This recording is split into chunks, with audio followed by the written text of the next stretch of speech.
All right, and we're rolling. Kim Jones. It's very nice to meet you. Thank you. You as well. Well, go ahead and let us know, who you are and why you're here. Well, I just founded the Property Tax Justice Foundation, a nonprofit whose mission is educating, empowering, and impacting homeowners concerning the property tax system.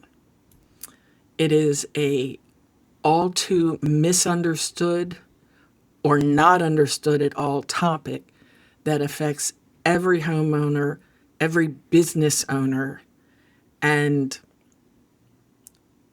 it hurts you in ways you don't even know. And until you understand it, you can do nothing about it. And I am on a mission to inform people and have them understand that if you are not protesting your taxes, well, it's not your taxes you're protesting your market value. If you are not protesting your market value every year, you're writing a blank check to your central appraisal district. Okay? So you've got more dollars than cents in that case because mass appraisal is efficient because we would never have the manpower to evaluate hundreds of thousands of properties. It would cost a tremendous amount of money. Mm-hmm. So it's efficient because it can do tens of thousands of properties very easily, but it is not precise. It's like taking your glasses off and squinting and saying, oh, they all look the same. But when you do a protest, you get the district to put their visual aids on and take a look at your property separately from the mass appraisal system and find comparable sales from the year before, because we're in 26, those comparable sales have to be from the last 4 to 6 months of 25. Little known fact. And then they also have to look at the fair and equal value. And then you get the chance to tell the story of your house. The appraisal district has not walked into your home. They don't know the condition. They don't know that your roof has issues, your foundation needs help, or that your neighbor's property runoff water floods you out every time there's a big storm. They don't see that the house across the street is falling down. The one to your right has 6 junk cars on it, and that you're on a high trafficked area. All of these things impact the market value of your property. How much is somebody going to want to spend to buy your house versus another? And when you get to tell that story, you get to show your evidence, you get to bring itemized, I'm going to just start that one over again. That's fine. That's not a big deal. This isn't really a polished podcast that you Okay, but that was a big fat boom. No big deal. You get the opportunity to bring photographic evidence and itemized estimates for specific work to be done. Not, $10,000 to repair plumbing. No, they want to see how much. And then accurate adjustments can be made to your value. And another very important thing that folks don't know is that you can ask for the evidence from the CAD. And you darn well should. Because how do you know how best to represent your property until you know what they think about it in the first place? Especially if there's a lot of sales in the area. Because if there's a lot of sales, there's a lot of numbers that could be picked. Mm-hmm. So you want to see what they picked specifically, and then you want to have a strategy for how to pick the ones that are most like yours, because you know what yours looks like, and you may have been in your neighbor's, and the CAD has not. So I'm sorry, I could do this forever. It is such a heartfelt passion of mine that people get their due process, because Yes, we want to eliminate property taxes. There is no doubt about that. Amen. But we need a proper valuation system until those property taxes are eliminated. Okay? Because some people are a little short sighted. And it's okay to complain about the appraisal system and you don't like it. And I've heard people say that the ARB are communists and things like that. They're just carrying out a job that's part of the system. So explain what the ARB is, just for. Oh, sorry. It's the Appraisal Review Board. So you have the district here, Johnson County Central Appraisal District. It's led by the chief appraiser, and there are some directors that are over certain exemptions. Is probably the bigger thing that is done at the CAD. And as a matter of fact, it used to take 3 to 4 weeks, but they're so far behind, it's 15 to 16 weeks. So, and that goes along year round, even though April 30th is the deadline. But they will take your application up to 2 years after you've purchased your property. So you have the CAD, you have the CAD Board of Directors, which is supposed to come up with a budget. They make some decisions on some things, but it's purely perfunctory oversight. They look into investments, and it's a pretty detailed list from the comptroller what the board should do and what the board should not do. And then you have the Appraisal Review Board. When people decide that they want to protest their appraised/market value, they submit that to the CAD, and then their protest hearing is scheduled, and you will have 3 or 4 people on a panel that will sit and listen. When you come in, I always advise you to let the district give their evidence first so you know what to rebut. Don't go first just because you know your property. Yeah, that makes sense. And so they go first, present their evidence, but if you've done it properly, you already know what that's going to be. And then you strategically position your evidence to rebut theirs, to show a lesser value. The ARB listens to everything, and then they go into their determination period. They have to take what they've heard from the appraiser, what they've heard from the taxpayer, and the comptroller has certain hearing procedures of how they're supposed to process this. And then they make a determination, and they could say that they are sustaining the value or that it is being changed to a lower value. Whatever they come up with, the district appraiser has to make that happen. And so that's the basic process in a nutshell. Now, I answered a Facebook ad. Who wants a part-time job 4 days a week, making $175 a day from May until January? I'm like, I do. I've been an educator, advocate, and realtor for 20 years. I moved to Texas 6 years ago, got my license 5 years ago, and I've sold a whopping 1 house a year because everybody and their dog has a real estate license. Yeah. And everybody I've met either just listed, just sold, just bought, or just went under contract, or knows a dozen realtors. And I would never try to get in the way of somebody's relationship. So I've done a little bit of this and a little bit of that, worked for a nonprofit. But when I saw that, I'm like, oh, that's great. And I just started counting up the cruises I could go on.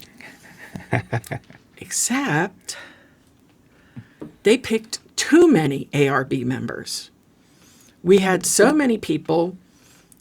We had 5 existing members and 7 brand new members. And there were so many of us. The existing members got to work all the time because you needed people with experience to lead these newbies and help the process along. But us newbies got to work 2, sometimes 1, once in a while 3 days a week. So there was one cruise bought out of all of that, not the multiple that I thought I was going to get.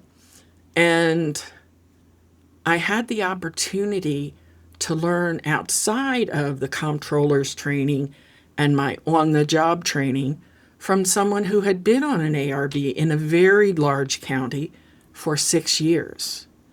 Probably spent over 200 hours over 6 months learning about different aspects of the hearing procedures and how things are supposed to be done. And I found out it was very different than what we were doing. And so I kind of kept trying to reach out because we needed more training. We needed more training. I found out we were not doing things in the proper way, and things needed to change for our taxpayers to get their due process. And it got to the point where things were kind of contentious because I was pushing for things that people didn't like. And so I was removed from the ARB. So I'm like, all right, well, I know a lot about a system that not a lot of people know. And I decided to go ahead and get my property tax consulting license. So as a realtor, I only had to take a 4-hour law class. But I said, if I'm going to do a job trying to represent people for helping them to keep more money in their pocket, I need to learn as much as I can. So I signed up for the whole course. Boy, was I disappointed. It's supposed to be a 40-hour course that got done in 9 hours and 15 minutes because the teacher taught like this. I didn't get anything out of that. She was reading off of a slide, and I couldn't retain diddly squat. I took notes as best I could, but these were subjects that I didn't have to worry about. And it basically was the Texas Property Tax Code. It was the comptroller's hearing procedures, and then it also covered a little bit of USPAP standards. So I invested in a USPAP book, and I have the others at my disposal as well. So I just continued digging in on those. And I said, you know what? The people who are least able to afford property tax help are the people who need it the most. And I talked with a lot of people that I knew and decided that it would be good to form a nonprofit so that people who could afford to pay were actually helping us be able to afford to represent the people who couldn't afford to pay.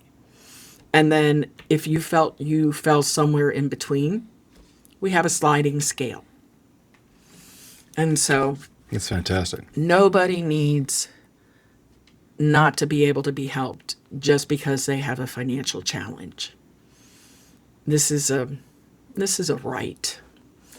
But people get really upset about somebody who wants to charge money because the system is so corrupt. How horrible of people trying to make money off of people who are fighting a corrupt system. Well, if cars are made that break down a lot, is a mechanic an evil person because they're charging money to fix something that the company possibly just didn't do a very good job with? You know, the lemon law where you have the same thing over and over again. No, but it's just that emotions are so heightened when it comes to property taxes. Now, I'm not in favor of the big names, but, you know, one of our state senators has one of the biggest companies that help people protest taxes. But like I said, we have mass appraisal and they do mass negotiation. Right now, I'm doing everything myself. And when I do something, I am a big woman with a big heart who does everything in a big way. And I care for people just like I care for my family. I know how hard it is to make a dollar and how even harder it is to stretch a dollar. So when I'm representing somebody, it's just like it's my money. I want them to have every penny they're entitled to. Like it should be. But I'm entitled to make money to feed my family as well. Agreed. Okay? And sometimes when you get free help, you get every bit you paid for. Yeah, that's very true too. I see all kinds of people offering to help people for free. Do they know if they're leaving money on the table? I mean, I don't know because I don't know every one of them. And I mean, it gives a person a sense of pride to help somebody else. But are they getting all that they should get? Now, I have something I like to call a force multiplier. If there's a homogeneous community, like especially within HOA, and you have a president and you have communication, I would love for HOA communities to come together and allow me to strategically put together a plan. Because when one person protests, it's a whisper. But when 5, 10, 15, 20 properties come together, that changes the data.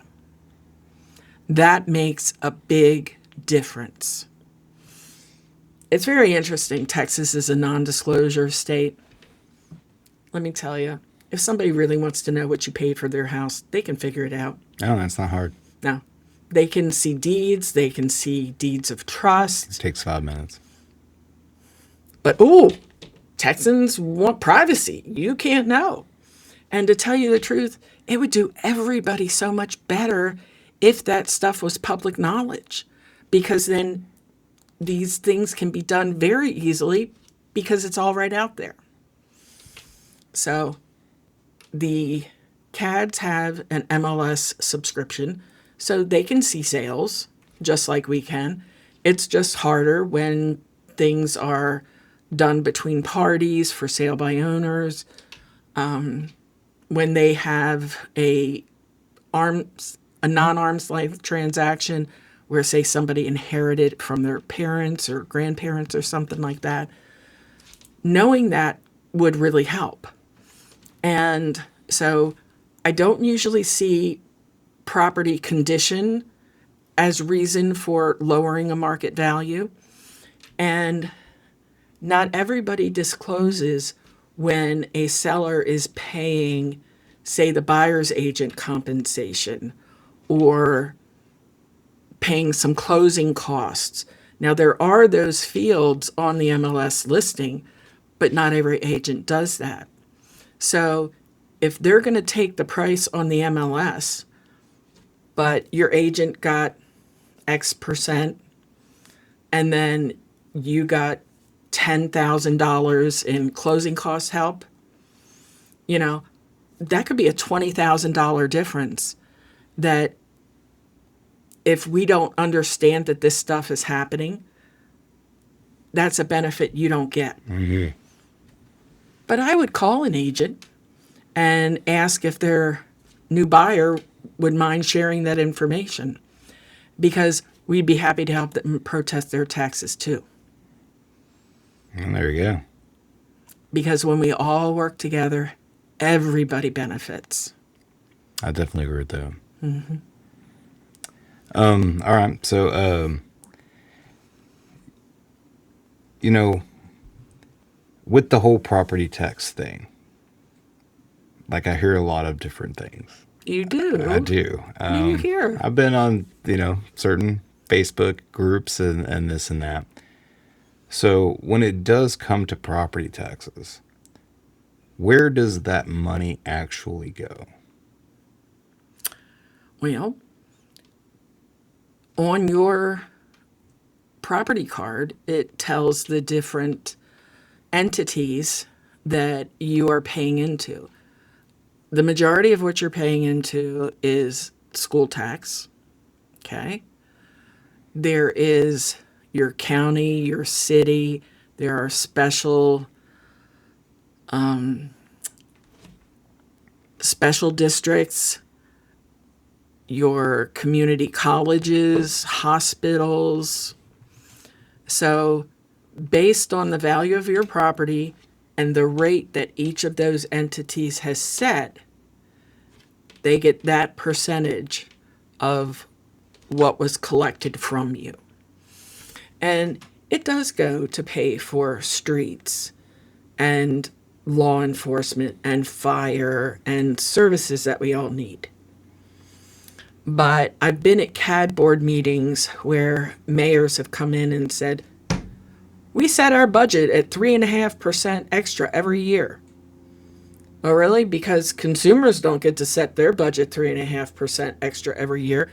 We don't get to go to our boss and say, oh, by the way, I am due for my 3.5% increase this year. Right. We have to figure out our spending. And there is a ton of waste. We need a Doge in every county. I am aware of a lot of excessive spending. I am aware of people in high positions that don't show up at work. There's a whole lot of wastefulness going on. And Johnson County's not a small town by any means, because there's plenty smaller. I got my driver's license in Tolar. Not even a street light, a flashing light. Okay, that's small. 635 people at the time. But it's not a super big city. And so it's a place where a lot of people know a lot of people. Now, I grew up in Baltimore. My family had been in the Maryland, Pennsylvania area on my mother's father's side since 1649. But my son and his family moved to Burleson in 2016. And every year he would say, Mom and Daddy, you should move here. And I came for the summer for a week to take care of my grandchildren while my daughter-in-law was training for her new job as a nurse. It was 110 every day. I said, your father would melt. So every year he would say when he came home, Mom and Daddy, you should move. So when he came home during COVID for vacation, he said it, and my husband said, okay, I'm tired of the freezing cold Baltimore winters. And in 6 weeks, we were in Texas with one of our daughters, her son, and 7 months later, another daughter and her 3 children, and husband moved here. So we have a total of 5 children. Our son is the oldest, only boy. And then we have a daughter, and her husband with 3 children still live in Baltimore. He's a pastor there. And I have a daughter and her husband with 2 children living in Romania, where she's been a missionary since 2018. Oh, that's amazing. So we have them all over the world. Very international family. And I loved it. As soon as we moved here, I loved it. Now, when it comes to the Texas heat, I know how to stay in air conditioning or go in the water. That's a Texas trade. Oh my gosh. And now some of my grandchildren are older now. They're 16 to 22 in my son's family. But in earlier years, they were playing baseball 5, 6, sometimes 7 days a week. And those tournaments where you're out there from 9 in the morning till 5 in the afternoon. But I wouldn't miss it. I love watching the kids play ball. And so I love living in Texas. I like living in Cleburne. It's got what I need. It's got an H-E-B, a Kroger, an Aldi, a Walmart, and Bell's. Okay? I heard Ross is coming, so I'll really be in hog heaven. And the new Mexicana grill, oh my gosh. We don't go out to eat much, but boy, do we go there. Sorry, I know they're not. No, it's funny because I've heard, there's another one in town, and I heard it's a different owner that came into this one, and I've heard so much better things about the new one than the older one. So I'm really gonna have to go check that out. I mean, we went for Taco Tuesday. I've been there with my grandson and his family. My husband and I have been there a couple times. I've been there with my daughter. I mean, really, we don't usually eat out at all, but it decently priced, wonderful portions, scrumptious food, because my husband's a fantastic cook, so we really don't have to eat out much. But if he's tired, we're going to go and we're going to sit down and eat because they have a wonderful warm salsa, cold salsa, and warm bean dip. Yum. Wow, I can't Okay, wait to I check it out. digress. No worries. So one of the things that, kind of hearing, this and that and hearing things. So you mentioned that the school gets a lot of the property tax money. I've also heard that school board members usually try to pack the CAD boards with their own people. Oh, good. Let's get this all straightened out because there is a very prolific purveyor of incorrect information, and it's repeated often. And when something's repeated often, it's taken for gospel. Johnson County is the only CAD board that is citizen controlled. Well, are there aliens on any other CAD boards? All CAD boards are made up of citizens. Correct. We have no aliens anywhere in Texas on a CAD board. Every one of those people is a citizen. I understand the feeling behind it, but it is inaccurate because 3 people now, recent legislative changes, are voted upon by the public. And then 5 members are appointed by the entities. Okay? And it's a conglomeration of the entities. Okay? You have a total of 200 votes, if I remember correctly, from all of the entities. And depending on how many people you have in your jurisdiction, somebody might only have 2 votes, but somebody might have 100. I don't remember. It was never my main focus. But all of the schools, all of the districts, Cleburne, Joshua, Venus, Alvarado, Godly, all of those districts get to make their own individual decisions. The city of Cleburne, the city of Burleson, Joshua, every different special entity gets some say in the process. And people go around at the time the elections are being held and tell why they should be the candidate that they choose. Okay, now, the votes are added up, and whoever gets the most in descending order, depending on how many positions are open, get put into those positions. Okay, they were appointed by the entities, but no single entity. And they have nothing to do with values. So what can they do to help any of these entities? The board has such limited power. So saying that we have a citizen-controlled CAD board, control of what? The values come from the CAD, and the protests get heard by the ARB, and the board has nothing to do with it. Okay. But oh boy. That's good to know. That's really good to know because, people talk about this and people talk about that. And there's been lots of things too, Well, any other myths I can dispel, I would love to. Yeah, no, that's really great. I know just doing some normal Google searches and trying to figure out, different things. So I did looked up some numbers before, and I don't know if you know, but there's been a couple school bond things that have gone up. And one of the things, yeah, I know, one of the things that came across was the administration growth. So in the last 20 years or so, there used to be all right, 60% teachers, 40% administration, which you're like, okay, I can kind of see that. But now it's 80% administration and 20% teachers. And we haven't gotten any more teachers. So how do you explain that? To me, it's how do you explain why administration has gone up so much. And that's why I was asking the question, is because, again, I'm just a simple person trying to understand everything. One of the things why I had you on was because I'm trying to understand this whole thing too. But to me, that's asinine. What is the school doing with their money? And that was one of the things that I did want to ask, to at least clear that up, to see if that was like the case or not. So Oh, you should have asked me ahead of time so I could have looked that up.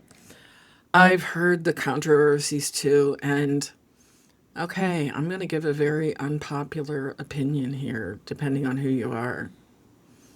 We could not pay our teachers enough agreed. for the responsibility that they have for our next generation.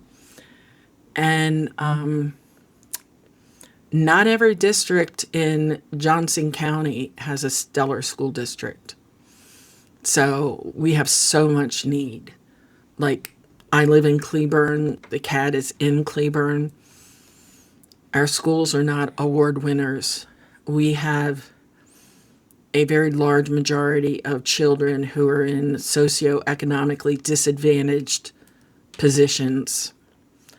The average income, I've heard, between $50,000 and $70,000 in Cleburne. Now, there was a candidate running for mayor who wanted no multifamily housing and that the minimum standard of building should be an acre and a half.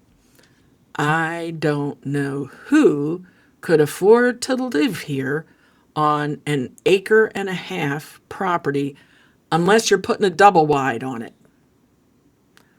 I don't know what community they were hoping to turn us into, but we got a lot of good, hard, blue collar working folks who live here. And there is darn nothing wrong with that. I mean, that is the backbone of America. Okay? Because if you don't have the blue collar workers, there's nothing for the white collars to do. Agreed. Okay? And if you're working, that's honorable. I don't care what you're doing. An acre and a half. When I heard that, I thought I was going to lose my mind. So we don't have schools with the greatest testing reputations. Now, I know the school I know best is Marty Elementary because my youngest grandson here in Texas goes there. I have loved the teachers there, the programs. There's a gentleman there, Mr. C, who has run for 2 years a young man's, I forget what he calls it, but it's a club for young men to learn how to have proper etiquette and to be leaders. So my grandson was in it in the 3rd and 4th grade. And that's amazing. Those are the kind of things these kids need. He got Bible club there. He went to aftercare frequently. Those teachers that I've experienced really loved and cared about those kids. I have grandkids who went to Cook and Girard. I've definitely heard about challenges from Girard and their special education department. And there's a lot of room for improvement, okay? I am finding that I love living here, but somebody with young children are not going to flock here because of the schools, but they will because of the affordability. Mm-hmm. Except we kind of sold out to D.R. Horton. There are so many D.R. Horton communities. And depending on who you talk to, depends on what you hear about those communities. Yeah. I'll find out. My daughter bought one. And it's been less than a year now. Or maybe a year, I don't know, I don't remember. But, I don't see as many opportunities for individual builders. We've got some super high, when you want to build a house and you need the water hookup, I understand that is grotesquely expensive. And I'm glad they finally did put some impact fees on builders coming in to build. But there's a balance between wanting somebody to come and giving them all kinds of tax write-offs and tax benefits to be here. How about let's consider ourselves valuable enough that somebody has to want to come in and really be willing to carry their weight for the additional strain on the infrastructure you're going to bring. Agreed. Okay? I hate politics. I know. I did so well to avoid them for 65 years. And then that doggone Facebook ad. And now I can't unsee and I can't unhear. And our legislators have made laws concerning a process they don't understand. Agreed. So the Property Tax Justice Foundation is about advocating for homeowners, business owners, just educating about the property tax system. But once we're up and running and we have so many protests that I can't do them all and we have to contract for other property tax consultants to come, my next step is the Property Tax Justice Alliance, where we want to educate legislators and politicians and policymakers about the effects of what they do on us everyday Texans. They have no idea No. how this plays out in the life of a person, a couple, a family, a community. You know, they're like, I okay, know. let's do this. They're sitting at home with their, wherever they are and doing whatever they have to do, and they have no idea. It's not anything like this home local thing that we have going on here, and just I'm not even saying to segue, but just to talk about that a little bit. Like, I didn't start this to do politics. Of course, episode 2, 3, and 4 were all politicians that were running for But I like all of them. the seats in the city, and I do too. But the thing is like, hey, I'm a nobody, and I'm starting very fresh what I'm doing here, but it's very important. Politics are important. I don't want politicians on here all day long. I would fall asleep on this thing, and I mean. I really wanted to do this to get people's voice like yours out, and people that are doing really good things in the community out, and to let people know, like, hey, we're all not just suckers, off of everything here. There are some really good people out there that are trying to do good things and are really trying to help people. And just being on Facebook and saying it on Facebook, it's not real. You know what I mean? It's just text on your screen, and that's it. And people dismiss it because people dismiss everything. They don't even think that the people that they're corresponding to are real people, or the people that they're talking about are real people. It's just text that's just out there in the open. And so when I started this, I was like, hey, I can actually sit down and have conversations with these real people that are doing really, really good things and get them a voice. And that's honestly, that's all I'm trying to do. Is just give people a voice. Well, we need to hear more voices from our younger generation. And I agree. Oh my gosh. I understand their frustration. I carried that frustration my whole life with politics and politicians. And I understand the feeling of, what can I do? But we have a runoff election coming. And I was speaking with one of the candidates, and one time they ran and didn't win. It was somewhere between 6 and 12 votes was the difference between winning and not winning. Okay. The keyboard warriors on Facebook get all their venting out so they don't have to take any action. This is your community. This is your city. I understand whatever has happened has happened.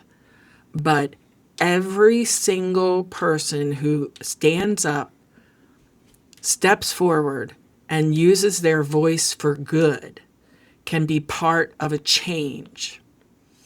And people need to listen. The one thing Blake said in the candidate forum, I love. Okay, I may be I forgot to mention, I have a great granddaughter. Okay, so 5 children, 13 grandchildren, and 1 great granddaughter. And I've been married to the same man for 43 years. God bless you. No, God bless him. I am not easy to live with. God bless both of y'all. Okay, thank you. So,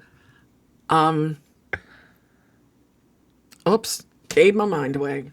That happens real easy. You were saying what Blake said at the forum. Oh, okay. Oh, despite my age, I am way techier than most people your age. Oh, I need to get you to help me out with this thing because I'm still learning. No problem. I love learning things. I'm using AI. A friend built me an agent bot that's helping me with my website. And I like learning. I don't mind help, if I get stuck. But I don't just want to sit back helpless and say, okay, can you do this and can you do that? No, I want to learn how to do it. Yeah, I'm the same way. Because I'm so picky, I would drive somebody out of their mind making the minutia of changes that I would want. So teach me how to do it. I'll get out of your hair and we can take care of this. But the need for younger people to get involved, to have their voice be heard. Now, the smaller the political arena, the more impact a single person has. 100%. Okay, so somebody's saying, yeah, my vote doesn't count. Well, 6 to 12 of you made a big fat difference. I agree. And, this whole election, I don't care. Whoever you're voting for, I don't care. It's fine. I am backing Blake. I have come out and backed Blake. But that doesn't mean anything to me. What really pissed me off about this election was less than 1,500 people voted for mayor, and we have 38,000 people in this town. And so, yeah, I mean, hey, whatever I have to do to help with that, I brought it up on a podcast that I had on Saturday. It was like, I'm willing to, go pick people up. And take them to the poll, take them home. I wish we had been able to do that. I'm going to try to work out some more things to kind of. I need help. I have we have to start now. I have a 2-seater Jeep. You know what I mean? Okay. So that's going to be like really hard to like go pick a bunch of people up and then take them to the polls or whatever. No, we have to get help from people who already provide transportation. Correct. But plans have to start now for. Okay, I don't even know. When's the next election? Is it in 2 years? We have other than the runoff. Oh, the runoff. Yeah, it'll be 2 years. Okay. Actually, no, it's year by year. Sorry. So you have District 1 and 3 every 2 years, and then you have 2 and 4. 2 and 4 the next 2 years, and the mayor is I guess obviously when you're doing 1 and 3. So, but this time was 1 and 4 because there were vacancies. Well, 1 would have been ran for anyway, but okay. The person in the chair of 1 was running for mayor, so he could not. Yeah. He can't run for both. For both. Just in case. I mean, well, if you think about it, like Blake was the safe one with this one. I mean, because he gets to keep his seat at the council table, regardless. But yeah, just the fact. I don't know. I've been on Facebook, and there's been way more than 1,500 people out there grapping about stuff because they just want to gripe, right. and they want somebody else to do something it about it. And we have to step up, guys. The only way we can change anything. Everybody wants to change the federal government, and that's great. I think we all need to get out there and make a change for that. But where do we start? We have to start right here. And if we can set a precedent here, that's the best thing that we can do. It's one by one Correct. by one. And that's why I was saying, like, I'll get out there, I'll help. I'll help. I don't care who you're voting for. Right, yeah. I'm not just gonna pick up Blake supporters. Right. You know what I mean? Like, if you just say, "Hey, I need a ride," No, everybody show up at the don't- East Cleburne Community I don't Center. care. I don't give a shit. Like, I'll just Yeah. I'll pick anybody up. No,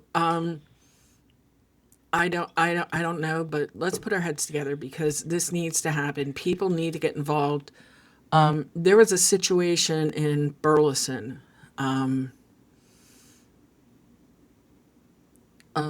some months ago, I can't even remember, where control of Chisenhall Field was, and their concession stand was taken away from the Burleson Youth Association and given to an outside company who has part of their business model as selling alcohol because it's such a moneymaker. Your I forget what you call it, but you make more money off of alcohol than you do off of food. And it had been talked about a couple times at the city council meetings. And so it was on the consent agenda to just be agreed upon, carte blanche, and with a bunch of other things that they've talked about a couple times. I found out an hour before the meeting, and I left Cleburne, got up, and went to Burleson because all four of my grandchildren of my sons played baseball. My son and daughter-in-law coached. My son and two grandsons umpire there. So we're very vested in the BYA. And so I stood up to speak. Another mom with a daughter in softball got up to speak. I was just incensed that one of the council people said that, okay, instead of serving alcohol at all BYA games, it'll just be when the kids are 12 and older. Okay, you don't know anything about Chisenhall because how do you determine whose parent? Where you at? Yeah. My kid's a 12-year-old. My kid's a 6-year-old. Hey, 12-year-old, can you give me a drink? Excuse me, this is youth athletics. So then somebody said, well, how about 16? Hello, youth, 18 and under. It should not be served where children are. This is a children's baseball game. Right, just be an adult, sneak it in. Oh, guess what? Oh, we found out. I mean, we knew it, but we found out. So they talked and they decided, okay, we won't serve it at BYA games, but we have to have another discussion to see under which circumstances we will. I went to work on Facebook and I posted on a number of groups. And the majority of the people were with me in the thinking that alcohol does not belong at children's baseball games, softball games, whatever. And so a Dallas reporter reached out to me because she saw how prolific I'd been on there. I was out of the area for the weekend, so she wanted to meet at Burleson. I said, why don't I send my son? Because he's the one who's directly affected. So he sat there with her and told her, you know, if somebody can't hold off for 2 hours at a children's baseball game, maybe they have a problem. You know, maybe they have a different problem. And so he made 3 very good points in the clip that eventually got shown. She went and asked some moms, somebody want to be on TV? Oh, yeah, I do. So that mom is like, oh, it's such a connector. And, oh, on Wednesday evenings we come and it's social with our friends, watching our kids' baseball games. If we could have, you know, some wine, that would just be so nice to relax. And then after it was all over and the cameras were put away, she whispered to the reporter, we already bring it in our Stanley Cups. Yeah. And my son was nearby. Why do you want to pay for it? That's, in my opinion, like, That's what I'm asking. So my son told me what she said. So I went back to Facebook. And then I had a lot of people say, "Lady, why don't you have a drink and just relax? What do you care?" I'm sorry, I don't think that you should be selling alcohol at kids' games, period. I was raised by two alcoholics, so that kind of taints me a little bit. I grew up across from a bar most every weekend of my life. And so if you're more concerned about drinking and socializing, then you're really not watching your kid's game. Yeah. I just think that I'm sorry. Some parents are ready at these Oh, games. no. Oh, and add alcohol And then to you it? No, add they're alcohol idiots. to that, and I'm like, oh, that's just a disaster. Because, yeah, I don't know. I'm a drinker, by the way. That's fine. And but yeah, I don't think that's a place that I want to show up where they're like, hey, get a beer. Not saying that I probably wouldn't buy one if I was there, but I'm just saying, like, I don't think that that's necessarily right. It's there for the kids, man. Be there for your kids. Be present. That's fine, man. If you want to bring your own bottle of wine or, have a drink or because you can't get through, that's cool. Not, I'm not here to judge. But no, but they throw people out for that. Okay. And if they're selling it, then they doubly don't want you bringing it because they want Yeah. to make the money. But the one thing that they were like, but if we were able to serve alcohol, we could bring in all these out of town tournaments where they spend money in hotels and restaurants and registration fees and all this. Yoo-hoo, guess what? There's only one field adults can play on in Chisenhall. There's no league with two teams. But I'm still sitting here thinking, like, what is that really doing? What is that bringing in? Trouble. Yeah. Trouble is what That's it's bringing in. exactly what I'm thinking. It's bringing trouble. There's enough places you can get alcohol around here. It's not a dry town. No. There are bars, there are nightclubs, there are restaurants, there are packaged goods stores, But anyway, the point is people were voicing opinions like crazy on Facebook, but would they come to the meeting to voice their opinion? No. All they had to do was send an email. I don't know how many characters you were allowed, but they would even read your statement. All people want to do is complain. Mm-hmm. They don't want to stand up for what they believe in. No. So then you can fall for anything if you won't stand up for what you believe in. Mm-hmm. But that's, I got to say that it needs to be part of my message in the Property Tax Justice Foundation that people need their voices heard. They need to get involved in order to affect a change. Okay? Real change, yes. Yeah. And that's where we need to educate our legislators so they see the real effect of real people and communities. And that's very true because I'm sorry. I could sit here and read things that people have said. And I'm an emotional person, so I might get a little choked up reading some things. You know what I mean? But it doesn't mean anything to anybody else. Mm-hmm. Having somebody sit across from me and tell me these things. Mm-hmm. So think about that. If I'm reading it and it would choke me up, but the person sitting across from me is actually sitting there telling me about it, like that hits so much different. Mm-hmm. And we have to get out and make a difference. We have to do this. And I've been trying to think of, how can we make, council meetings better? How can we do this? Because not everybody wants to get out there anymore. I'm sorry. We are in a technology age. And how can we do that better? Maybe videos would help. But seriously, when is that going to turn into text? Mm-hmm. You know what I mean? Where it's just null. Well, okay, I'd forgotten about what Blake had said during the candidate forum. Putting a QR code on the water bill that would take you to the agenda for the Cleburne City Council. Yeah. And what I do is I take a look at the agenda and see, is there anything that has a particular interest to me? Because if they're if they're talking about paving roads or things that are technical or whatever, I'm glad they know enough to be able to deal with it, but it isn't anything I know anything about, so I wouldn't want to take my time to go there. But I can see when they're working on something. I was so frustrated last year. They talked about the 9/11 memorial.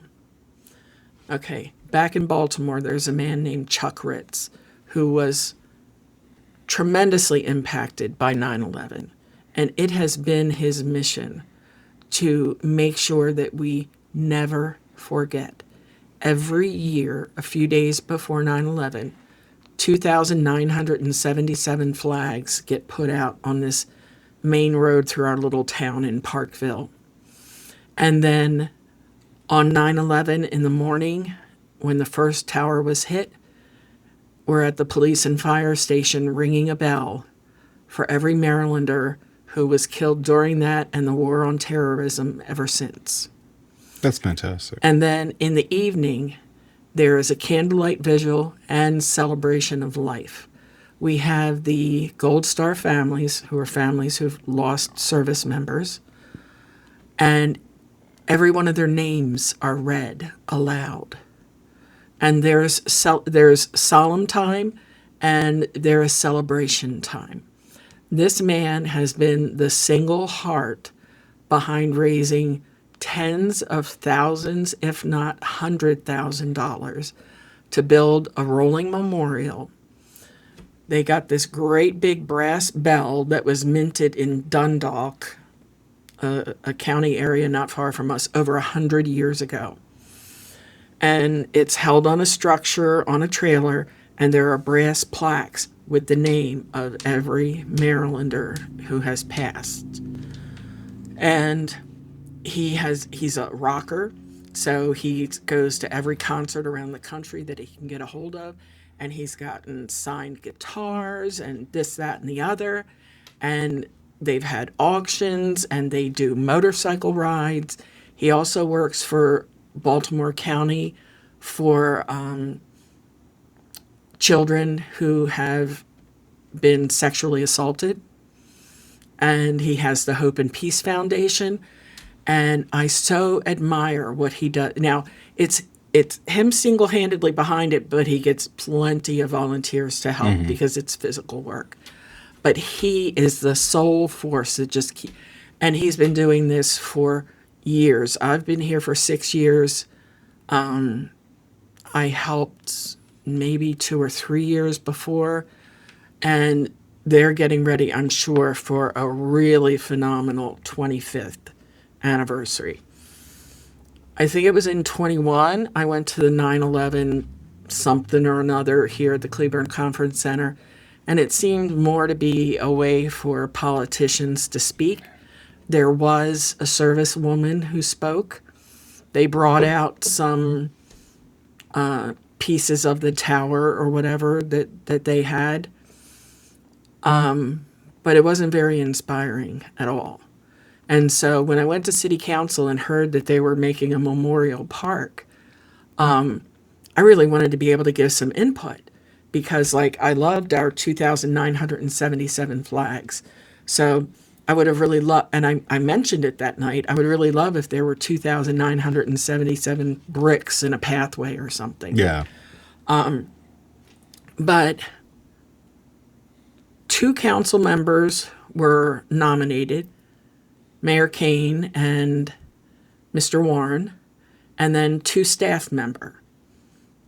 I've never heard of committee of 4. I've only ever heard of odd numbers. Yeah.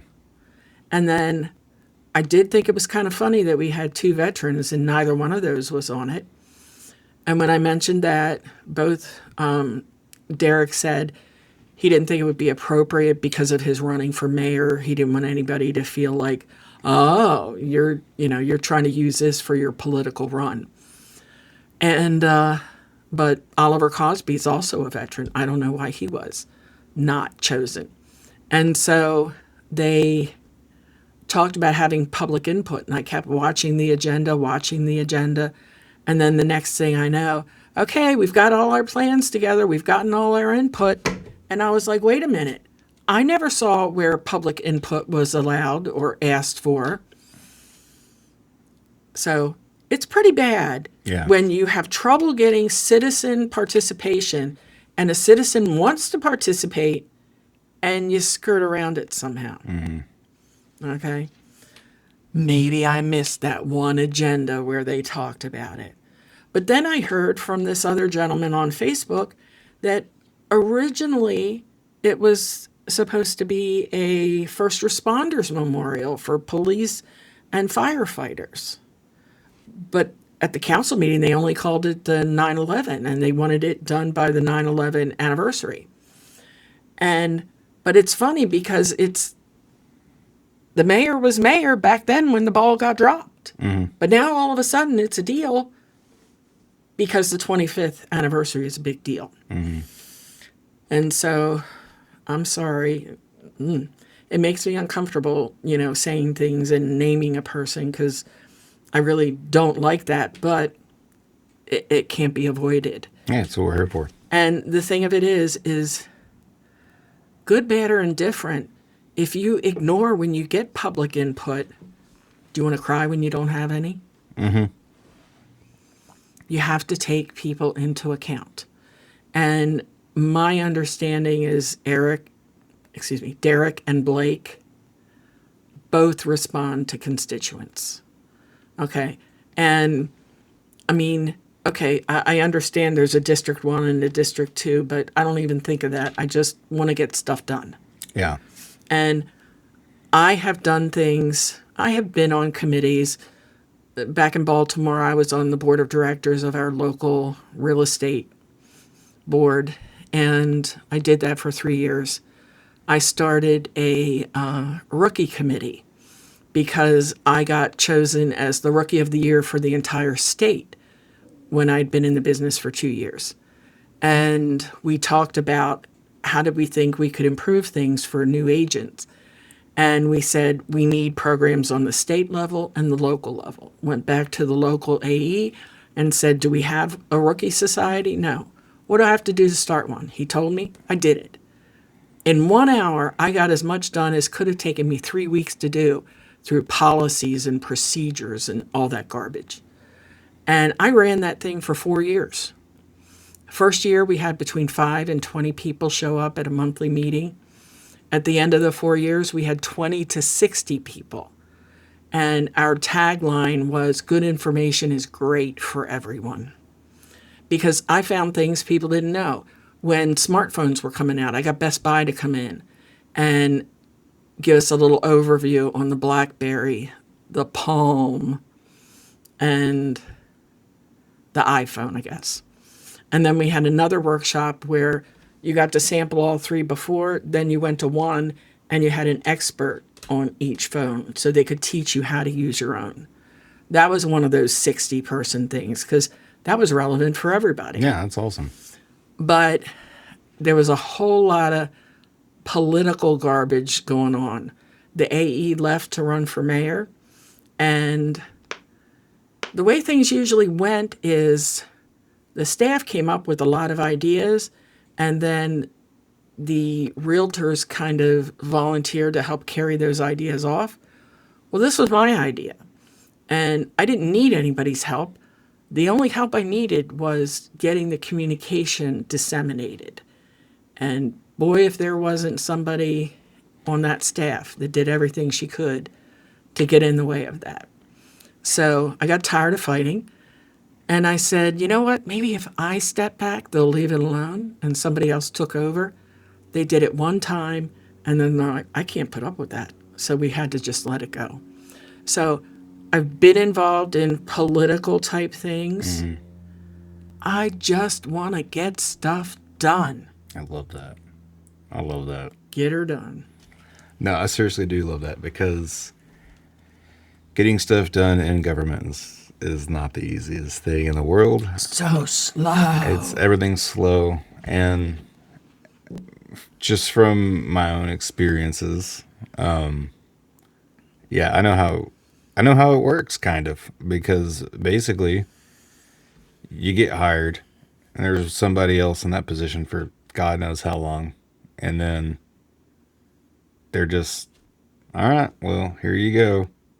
Wait a minute, do I have any training about this job? Oh, you're gonna get through 60 hours of training before you even get in here, or before you start doing your job, or you're doing your job at the time while you're going through this training.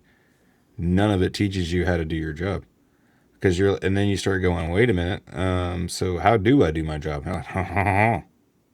That's for you to figure out. Wait, me? Like, I thought, you know what I mean? I got hired for this job, and that's kind of how it is.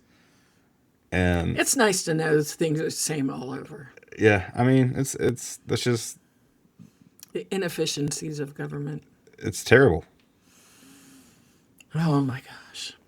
Don't get me started. But yes, I do think that we need to get more people involved, and again, that's why you're sitting here right now, is because, and like I said, I did not want to get this thing about politics, but honestly, if you really think about it, the whole thing is politics. Just getting people on to talk about the things that they're doing that are good, and getting people to show up to help them.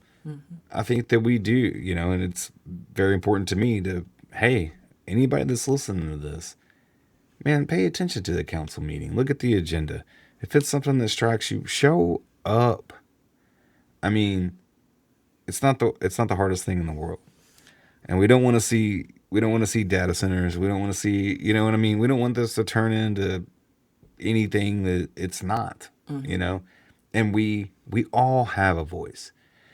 And a big other thing that I'm going for with this thing is it's okay to disagree. We can have different opinions and we can disagree with each other. And it's not that, well, you're a piece of shit and I don't like you anymore. No, because I can disagree. I disagree with my wife all the time. All the time. Me and her, she loves to disagree with me. I think she does it on purpose. But I mean, do you think that we're just gonna go out and get a divorce because we have a disagreement? Like, come on, people. Like, we need to be a little bit more mature about all this. And that's why I was saying earlier with the whole Facebook thing. It's just text. There is not a real you don't think it's a real person that you're responding to anymore. And then it becomes your just own personal agenda. Because if you were face to face, you wouldn't say most of this stuff. 100%. I have been, like I said, I've been attacked. How dare you, charge people to fight against a corrupt system? Okay, how do I eat? You know? If I had the means to do so for nothing for everybody, I'd do it in a heartbeat. Yeah, for real. If you're sitting on a yacht, like doing all this stuff, Because there's Zoom. then baby, I'd be like, yo. But for real, No. you're just a person that's out there trying to make a difference. I mean, I'm doing this for nothing, and it's a hobby, but it may turn into something. And I've already told a few people, I was like, hey, whatever, if I do make anything from this, which probably not gonna happen, it's probably just gonna be me spending a whole bunch of money on it, but it doesn't matter anyway. Whatever doesn't go back into this thing, to me, it's extra. I'm just gonna give away half of it, because what the hell? What does it do to me? I'm doing this for fun in the first place. And I do believe into the fact that if you love doing something, do it free. And then eventually somebody will pay you for it. Well, if somebody's going to pay me for sitting down and having a conversation with you, that's cool. I don't have to have the 100% of it. I would rather give it to whatever you're trying to do or whatever. Because this isn't me. It's you. It's the people that are coming on here to make this what it is. So, I mean, I've already said it. Now it's out there, and for the world to hear. But that's very true. I've been saying it since I've started getting all this crap together and getting the studio together and everything. We can all have a little grace, and we can all just be there for one another and have a conversation and sit down and talk to people. And you know what? You don't have to come to me. You don't have to utilize the nonprofit. You don't have to pay it forward to help somebody else. But I want you to be very careful of free help so that you don't get what you pay for. There are very reputable realtors out there who have taken the time to get their property tax consultant license. And they do help for free because they've got huge teams to help. I'm a one-woman show juggling a lot of balls. And my heartfelt mission is to help each and every person I help get the maximum benefit of their protest possible. Because we do need to pay our fair share until they figure out how to eliminate these property taxes altogether. Okay? That's a given. Eliminate property taxes. I'm with you. But the valuation system is not fair, is not equitable. And the rules of engagement need to change. If you do not protest your property taxes, you have written a blank check to the appraisal district. And some people say, oh, it's probably not a big difference. I'm sorry, if you could get your property taxes lowered. Okay, when you do your protest, you're protesting the appraised and market value. That's not a direct correlation. You know, if the value comes down 20,000, you're not saving 20,000. No. You are saving 20,000 times the percentage of each of the jurisdictions and entities that get your money. But a couple of $100 a year, excuse me, that buys food or it pays for an extra you couldn't have afforded. You know what? If you want to give money away like that, I'll protest for free and I'll take the benefit so that I can give it to the people who can't afford to get property taxes done. Because I've encountered a lot of apathy.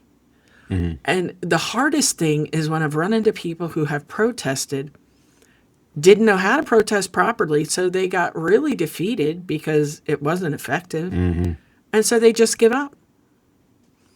But it's your money. Is it not worth standing up for? I agree. Okay. And I say, let's just have a conversation. Okay. If you don't like what I say, if it doesn't make you think, if it doesn't make you want to do something, fine. But give it a shot. It's your money. So I do have a question. So I have an answer. With with the eliminating property taxes, how would you go about that? Oh, brother. They talk about a elevated sales tax. And I've heard all different amounts. I've heard, oh, we only need 8 cents more. I've heard as much as a quarter. If they do that, they better leave food and medicine alone. I agree with that. Hello. Because especially seniors, they have enough trouble. Oh, seniors. Seniors, protest your property value every year just because it's been capped and frozen, your school M&O portion of your taxes. That does not mean you don't have to worry about it again. Because if you're going to leave your property to your heirs, if you don't worry about it because half of your taxes are frozen, well, you still have another half that's not frozen. I know how a lot of seniors are very frugal and penny pinching, so that's a penny they ought to be pinching. But when you leave it to your heirs, if you haven't paid attention to the value and it goes up, with a homestead exemption, it can't go up more than 10%. Well, it can through mass appraisal, okay? Because mass appraisal's not precise, remember? So unless you keep an eye on the value and protest to make sure it at least doesn't go any higher than 10%, but like we're in a flat to dipping down kind of market right now, and a lot of properties should be going down. And if you don't watch it, it might have gone up. But I have heard realtors say, "Oh, the seniors don't have to worry about it because they're capped, they're frozen, their taxes aren't going to go up." Just on the school M&O part. Now there are some jurisdictions, I don't know whether they're cities. I think they're cities, and I don't know exactly which ones, that have also frozen theirs for seniors. I have not done that research, but there are some. So they're getting even a little bit better benefit. But when you leave it to your heirs, they're going to be paying property taxes on that value that you just let go up and up and up because you never looked at it. I've seen apathy. I've seen frustration. I've seen ignorance. That just means without knowledge. Yep.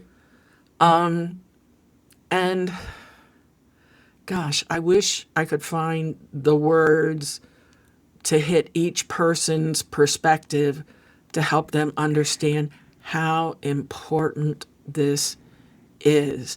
Because I've talked to people, "Oh, that's great what you're doing." But you're not talking to me about yours. Right. And then you have people who are very intelligent people in their field, okay? And there's a pride for them in protesting their own taxes, their own assessed value. And they have no idea if they've left money on the table, if they aren't fluent in these concepts. But I can't try to talk somebody down from there. Right. Well, It's like, you know what? I can't help everybody, and God bless you. Go for it. nah, I hear you on that. I do want to, since we're on this subject, I will definitely put this out there. So when I bought my house in 2013, I went down to the courthouse and I got a homestead certificate. It did not give me a homestead exemption, by the way, for my property taxes. They sold me for $36 or whatever it was, this nice certificate that said homestead and yada, yada, yada on it. But it did not give me a homestead exemption on my home Where did you and buy the it? taxes from the courthouse right here in Cleburne, Texas. So when years later, me and my wife are married now, and she's like, "Hey, I'm looking up on the CAD thing." And she used to work for the CAD for a very short period of time, but she worked for there for a few months or whatever. And she was like, "Hey, it doesn't say there's a homestead exemption." And I was like, I whipped out that certificate that they gave me that was really nice in a nice envelope that I paid for. And I was like, "Bam, well, what's this then?" It does not have anything to do with your taxes, by the way. So for, I don't know, 10 years, I was wondering why my house payment was going up $100 every month, every year. And that's because that's what was happening. Then I found out that, I actually have to put the homestead exemption in, which they give you 2 years back. Right. Which is, okay, awesome. But from what I got from those 2 years, people, if I would have got that 10 years back, it's it could be life-changing amount of money to some people. Absolutely. Absolutely. The changes compound year over year over year. I have an infographic that I'll put on the Property Tax Justice Foundation's Facebook page. And it shows the effect of compounding 10%, 10%, 10%, 10% over a period of 5 years and how much that affects. It's a lot. That makes me sick for you. The fact that they didn't even, they heard what I was there doing. And a homestead exemption is free. They didn't tell So me. they Yeah. sold you something for $36. It was just a piece of paper. It's basically like the government used to do, where like, "Oh, this is this is your homestead, and here's your certificate." They sold me a piece of paper, and they were glad to do it, and they were glad to not tell me to go down Oh my gosh. to actually Because the that's the CAD wrong board, place, yeah. because I was at the wrong place. They were 100% happy to take their money, take my money, and not tell me what to do. So what you're saying about ignorance, I was ignorant. And I You had don't know no what you don't idea. know. I had no idea. And I just told everybody, yeah, I got my homestead. I have this big piece of paper that's really nice looking, by the way. It's on this big, gigantic legal size. Do you know what that reminds me of? There's a scam that happens when you buy a property. Companies will send you, hey, that's funny, for like $39, we will get you a copy of your deed. Well, guess what? You're going to get a free one. You know, after you settle and all your paperwork is processed and it's recorded with the county, the title company sends you. But if your realtor doesn't tell you that, then you're like, oh, I need a copy of my deed. And you're going to pay that $39. There are all sorts of scams. And the fact of the matter is, now, there are some realtors who could give you proper comps, but are they giving them to you from the year before? Yeah, who knows? Okay. Unless you ask. Because you're just going to say, hey, give me what I need to protest my taxes. But I've come across some realtors who don't know that's the time period. Because they'll say, I just give them like I would for a CMA. Wrong. You don't know. You're relying on somebody. If this isn't their area, if they haven't looked into the rules and the regulations, okay, they don't have to go so far as to become a property tax consultant. But if they don't know exactly what they're supposed to be doing, don't be doing it because you're not helping. Because if they take the time to protest and they get no benefit, they're going to get frustrated and stop. But if it's done right, there's a good possibility. But like I said, there are realtors who have gone the whole 9 yards and are property tax consultants. And in order to help people, you have to have the proper information. I agree. Or at least be able to find the proper information. That's a big one. There's a lot of people who are just like, oh, I'll answer a question, no big deal, and just regurgitate an answer. And they just go about the thing. But is there receipts? Is there anything else that goes along with it? Because everybody's like, you can do it for free. You can do it for free. How do they do it? Nobody's saying. And they'll say, okay, take pictures. But I haven't heard anybody talk about itemized, detailed estimates. Okay? That makes a difference. Okay? Because when you talk about these different things that need repairs, the ARB has no concept of the dollar amount that you're talking about. Oh, yeah. Unless you bring them that kind of evidence. I will tell you right now, we're renovating a bathroom. Shh. Oh, my goodness. Like the cost that goes into, and I'm doing everything myself. It $2,500 doesn't go very far this day and age. It does not. You're talking about labor and everything else. I mean, it's no wonder when somebody gets like, hey, I want to redo my bathroom. And they're like, yeah, well, it's $10,000. Oh, you want premium stuff? Well, it's 20. There's, to me, it was like, yeah, okay, I totally get why. Because of what I've been through the last few weeks. It is insane what it will cost, and the time, and the patience, and the patience, and the patience. I had somebody reach out to me, and I went to their CAD of their county, and I took a look, and they had a pool, and there was a value of $47,000 on it.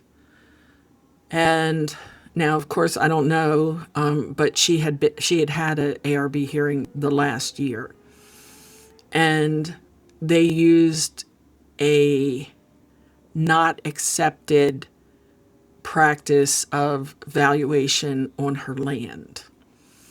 And it just so happened there was a gentleman from another county who had just posted a video about the ARB using that same method on his property. And he looked it up in the tax code, and he looked it up in USPAP so that he knows how to present it. Because the thing of it is if you've got the comp set, great, that's great. But do you know how to position them? You know how to present them, but do you know how to answer back when the CAD pushes back? Okay? That's key. No, I agree. Because now let me tell you, I have heard some wonderful CAD appraisers. As soon as we sit down, they're like, I've looked at this and I can make you an offer right now. Because when I took it out of the mass appraisal system, I could easily see that your property was overvalued. And this is what my offer is. And it made the taxpayer very happy. And we had one of the briefest ARB hearings known to mankind. So I've heard offers come right from the district. And a lot of times we get protests scheduled that don't show up because they get an informal hearing and settle in that regard. So they never have to actually come in. And then I have heard some try to baffle you with bullcrap. And as a realtor, when you are doing a CMA or trying to bring evidence to the CAD, you have your subject property. And if you have a comp that has one more bedroom, then you have to take an adjustment, a reduction, to make it equal to the number of bedrooms to the subject. If they have one more bathroom than the subject, then there has to be a different kind of adjustment made. And then with all those adjustments, that's what gives us apples to apples. Oh my gosh, I just wanted to explode when I heard the appraiser say, oh no, the more adjustments you make, the more out of balance you get. Oh no, you do it this way. And I'm like, oh my gosh. And I felt so bad because this was an agent representing clients. And I thought to myself, I've never seen somebody make such good adjustments up and down, and so that we wound up with 5 apples to compare against one another. Yeah. And she was totally shut down. But part of the problem is the ARB sits with these appraisers day in and day out. And it's just a natural kind of, oh, hey, how are you? How's the kids? How's the family? And then that familiarity and that friendship. And then all of a sudden, you're weighing their evidence at a much heavier rate than this taxpayer who comes in that you don't know from Adam. Yeah. Okay? That makes sense. And I'm not saying that it's done on purpose by any means, but it's something that it's hard to separate from. Okay? And I think it's an unconscious bias that people wind up with. So that's part of where there needs to be more separation, where I don't know 100% what the answer is, but that the appraisers only come in when there's a taxpayer there for a hearing, and then they leave. There has to be a professional distance. And the ARB should not be taking direction from CAD staff. They need to call the ARB attorney. But the ARB attorney is an attorney for a number of ARBs and wouldn't be available at the drop of every hat of every question. But then all you can do is ask a CAD employee. That's why there needs to be better training. The legislature needs to put in place training to make these ARB panels able to be autonomous, because they are given such structure and such training. It's kind of like the ARB is speaking English, but the system's written in Greek. Yeah. There are acronyms we don't know. I don't know what the property classifications mean. There is a chart that shows if you have this much land, they use this value. If it's this much land, so they show the breakouts of the bandwidths of different amounts of property. And the more property you have, the lower per acre it is. The less you have, the more per square foot it is. If I remember correctly, and I think I do. Gotcha. So I have one more question to ask you. Alrighty.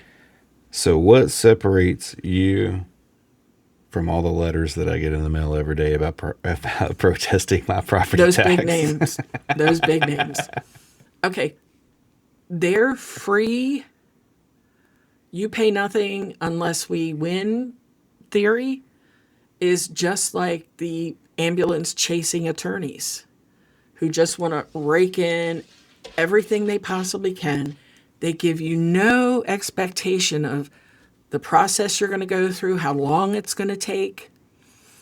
Because when they don't get anything until they win, there's no incentive for them to move quickly. And the process is on the other end, like the insurance companies, they don't move quickly. No. So when it happens, it happens. But this is a loss leader for these companies. They have other services, other add-ons where they make money. Okay? And so it's mass negotiation. They're going to get a little bit off of tens and hundreds of thousands of accounts. But there is almost assuredly going to be money left on the table, because if they're not showing your evidence, and if they had to do hearings for every one of them, there wouldn't be enough time in the protest system, because the CADs only have until between July 20th and July 25th to do 95% of the values on their tax rolls and submit it to the comptroller's office. Okay, because they have to certify the tax rolls. Okay? And so if these companies tried to protest every individual's account, I have no idea how long it would take. So they just do this mass thing, and they are not getting every dollar. And what makes me different than any other property tax consultant, I think you can hear my heart. I think you can hear my passion, that I am in this to help people, okay? I believe that there is a blessing in doing for others. So I covet blessings. I covet helping people, okay? Because I do for people what I would want done for me. If somebody knows something, I would appreciate their help on a subject I don't know anything about. And if it's in an effort to help me save money, well, then it's okay if I pay for it. You know, we're in a society where everybody's like, give me a discount, do it for free. Mm-hmm. Oh, can't you help me? You know, I see on Facebook, who's a hairdresser that doesn't charge an arm and a leg? But do you go to your boss and say, you know what, I know you have a lot of financial constraints. How about if you cut my salary back? I know you need more. You've got some kids. You got more kids than I got. Who does that? Right. Nobody. That's why I tell people, hey, shop local. Yeah, you might have to pay a little bit more than you would go into Walmart. Mm-hmm. But Walmart is feeding the pockets of a bunch of greedy rich men. Mm-hmm. When you go to a local grocery store or farmer's market, you're putting kids through dance lessons. You're putting kids in soccer. You're putting kids in baseball. Mm-hmm. You're doing things to help us and not help the greedy, people that are out there. And here, you got two old people on Social Security, me and my husband. But it's more about the mission to help folks because, and you know what? We can educate you. We can give you the whole system for a nominal fee.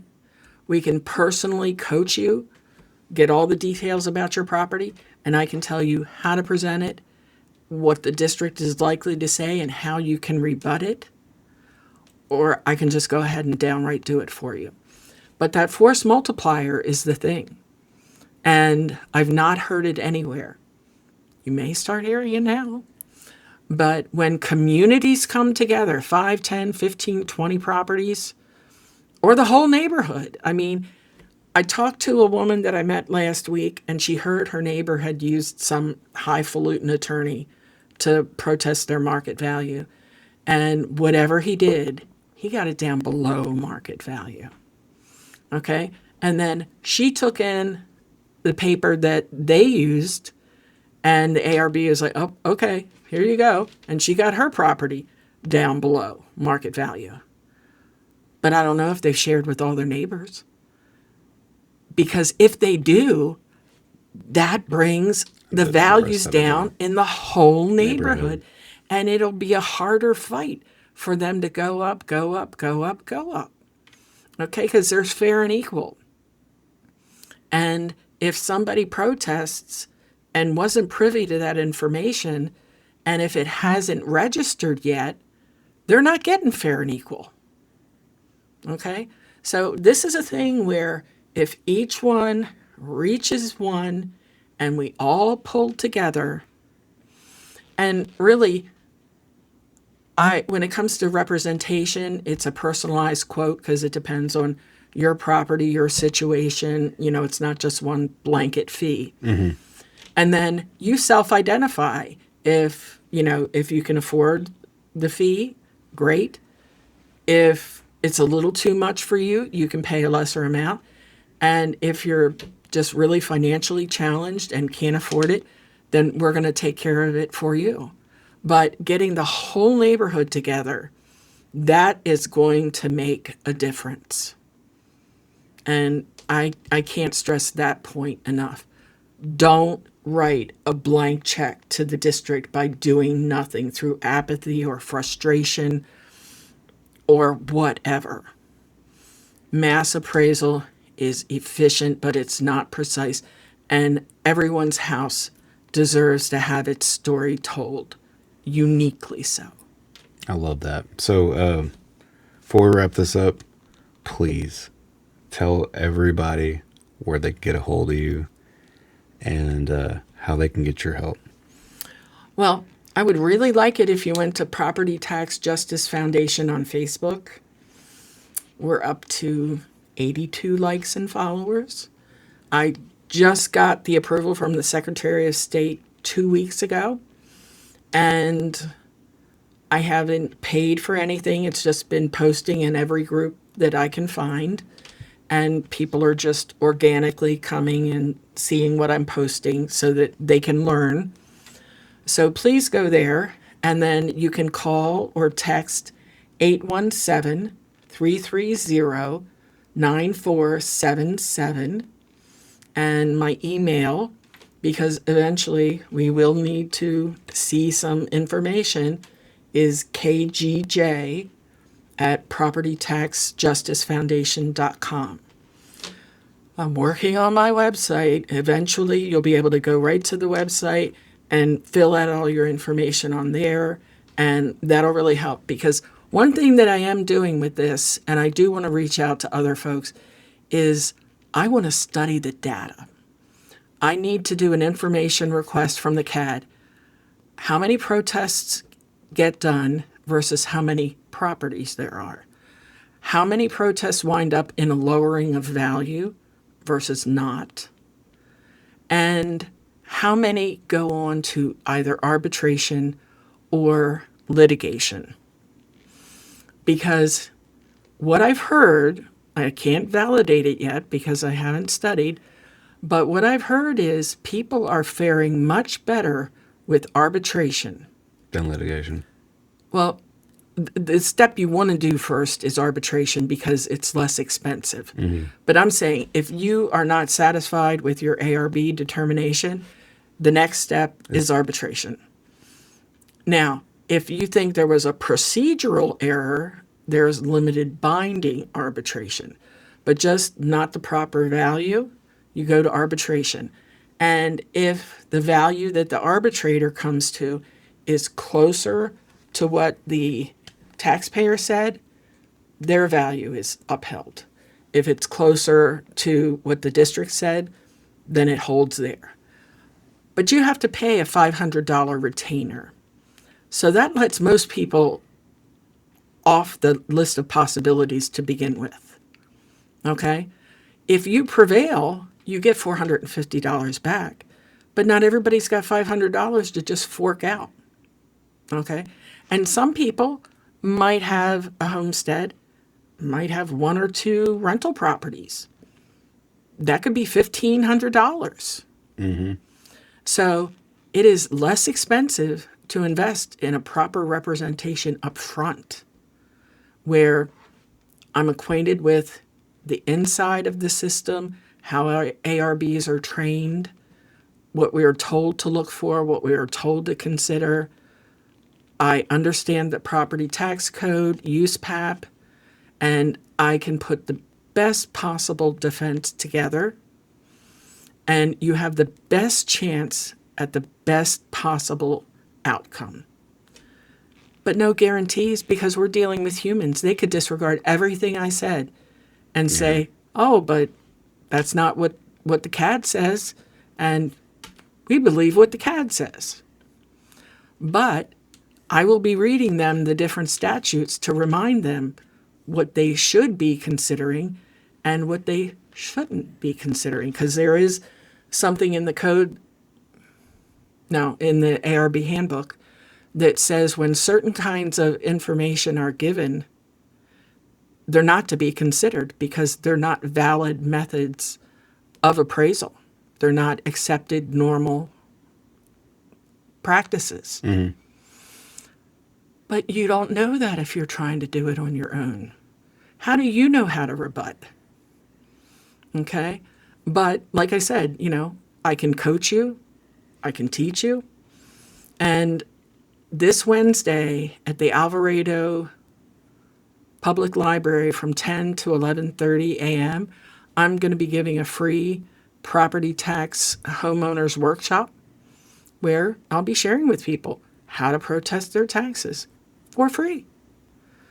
I'm trying to get into Cleburne and Burleson, but I can't get anybody to call me back in Cleburne, and I can't get through on the phone in Burleson because every time I hit the extension, it disconnects. Well, we might have to set something up where you just come in here and do your spill on here. Oh, hey, that would be great. We just put it out there. Well, you know what? One of the gals said, can you record it?